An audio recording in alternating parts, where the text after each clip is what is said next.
오늘 우리가 읽은 말씀에서 특별히 세 가지를 우리가 이렇게 주제별로 생각해 볼 필요가 있습니다.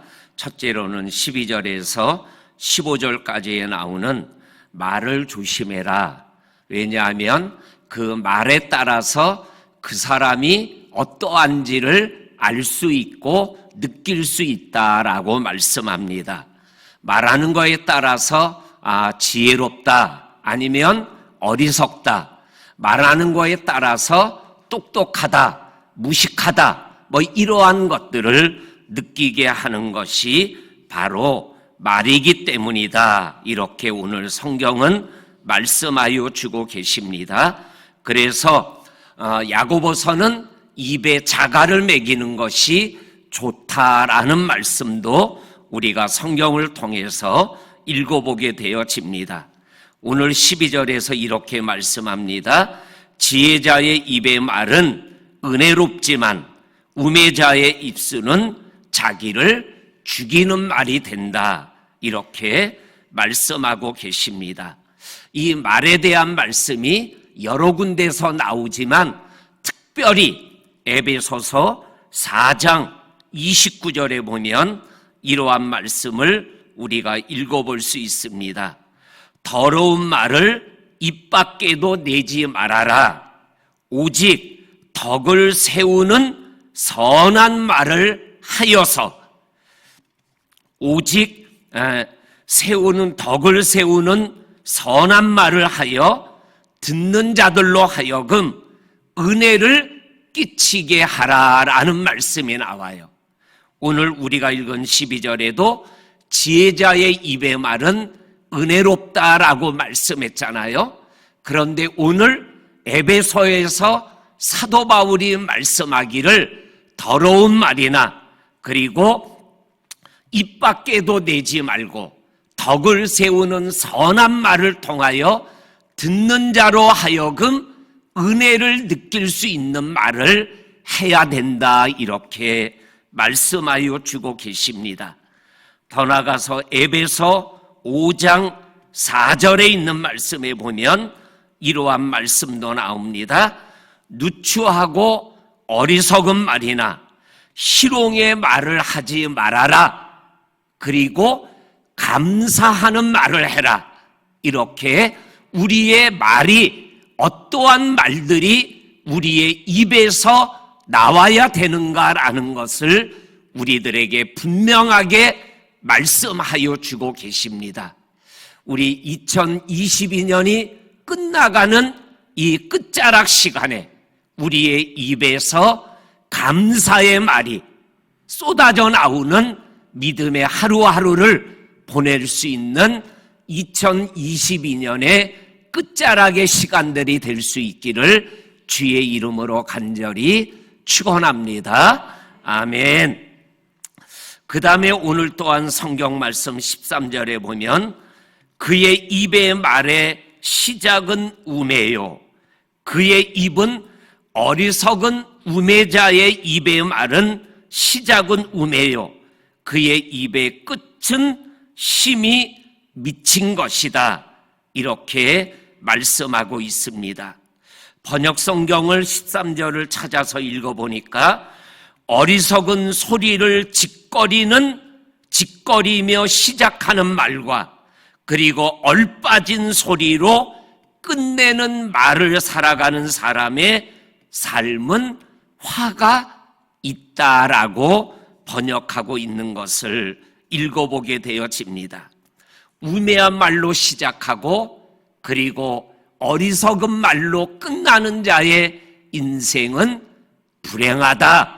이렇게 말씀하고 있는 것을 말씀합니다. 그리고 14절에 우매한 자는 말을 많이 한다. 그래서 입에 자갈을 먹이는 것이 말을 많이 하는 것보다 더 낫다라고 말씀하고 있는 것을 우리들이 기억해야 될 줄로 압니다.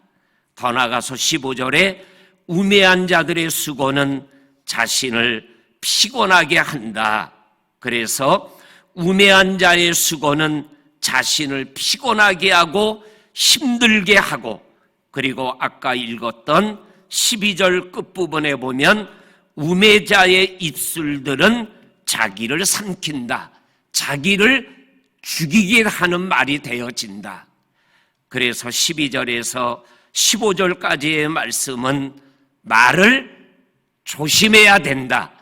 말을 하더라도 선한 말이나 은혜로운 말이나 감사한 말을 하면서 살아가야 된다라고 말씀하고 있는 것을 기억하며, 우리의 입에서 나오는 오늘 우리의 언어들이 하나님 앞에 은혜로운 말들을 통해서 은혜를 나누는 우리들의 삶이 될 수 있기를 주님의 이름으로 축원합니다. 아멘. 두 번째로는 오늘 16절과 17절 말씀에서 16절은 왕과 신하가 잘못되어서 나라를 망하게 하는 왕과 신하가 있고, 17절에는 나라를 복되게 하는 왕과 신하가 있다라고 말씀하고 계십니다. 16절에 왕은 어리고 대신들은 아침부터 잔치하는 나라는 망하게 되고 화가 임한다, 이렇게 말씀하여 주고 계십니다.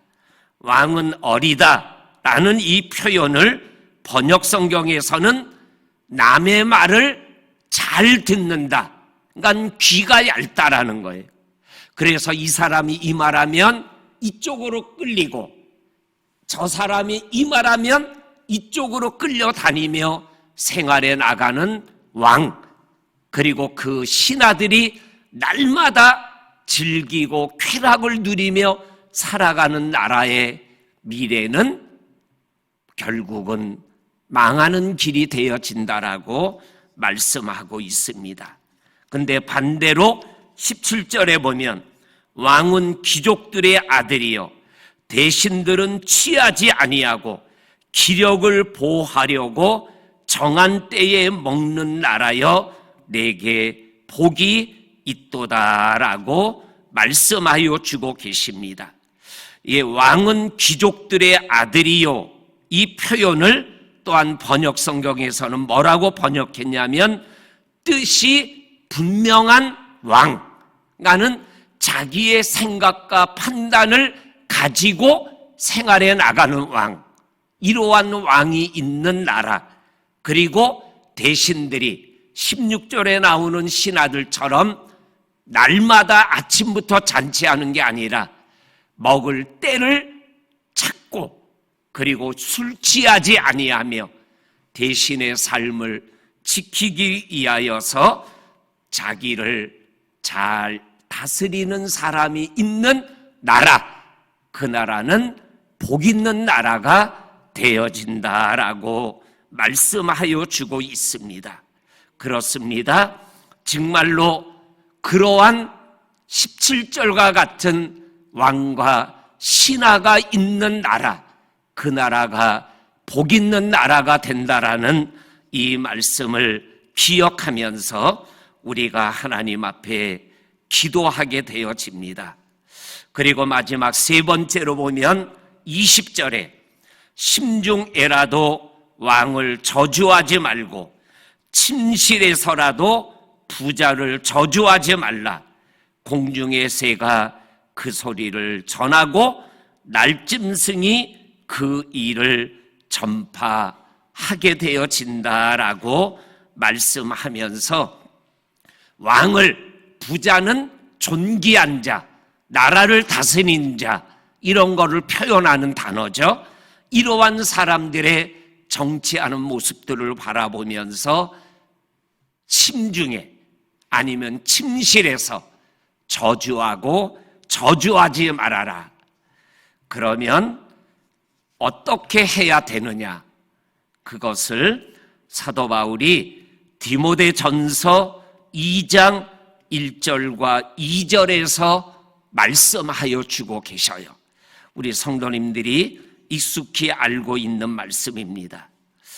사도 바울이 디모데를 향해서 이렇게 말씀합니다.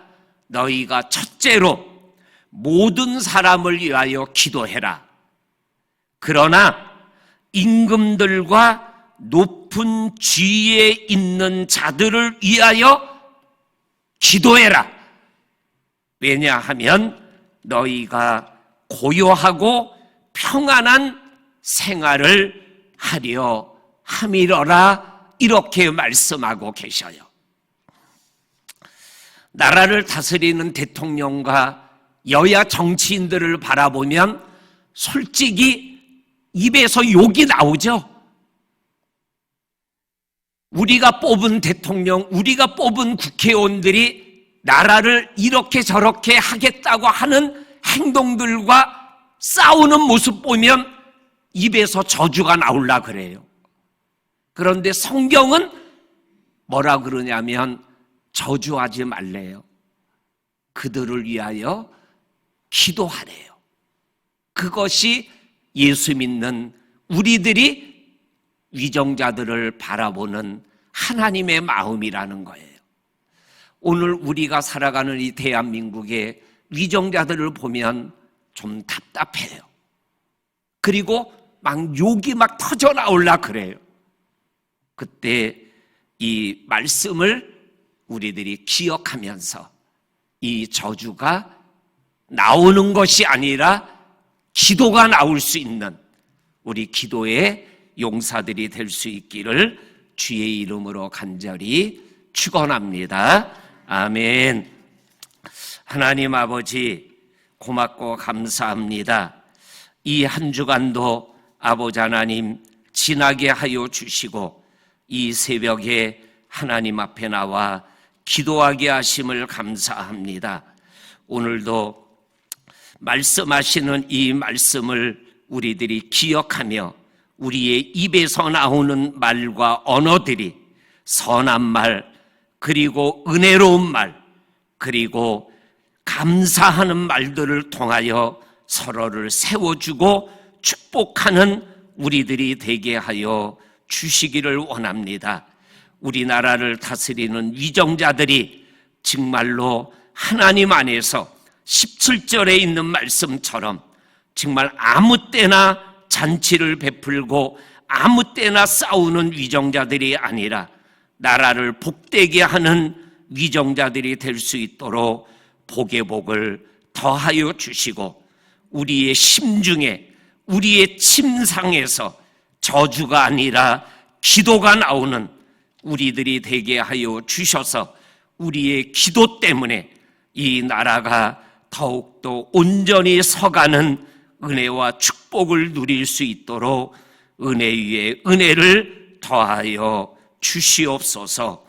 특별히 하나님 앞에 기도하옵기는 우리 백계한 선교사님의 귀한 딸 하늘이가 오늘 호주에서 믿음의 남자를 하나님이 짝지어 주신 것을 기억하며 가정을 이루는 결혼 예식이 있는 날입니다. 우리 모두가 가서 축하해 줘야 되지만 아버지는 우리가 믿음으로 기도로 아버지 그 세 가정을 축복하게 하시고 정말로 우리들의 생각과 축복이 예수님의 이름으로 세 가정에 임하게 하여 주시옵소서. 오늘 하루가 선교사님과 우리 하늘이에게 그리고 모든 그 양가에게 복이 되는 날이 되게 하여 주시옵소서. 예수님의 이름으로 기도하옵나이다. 아멘.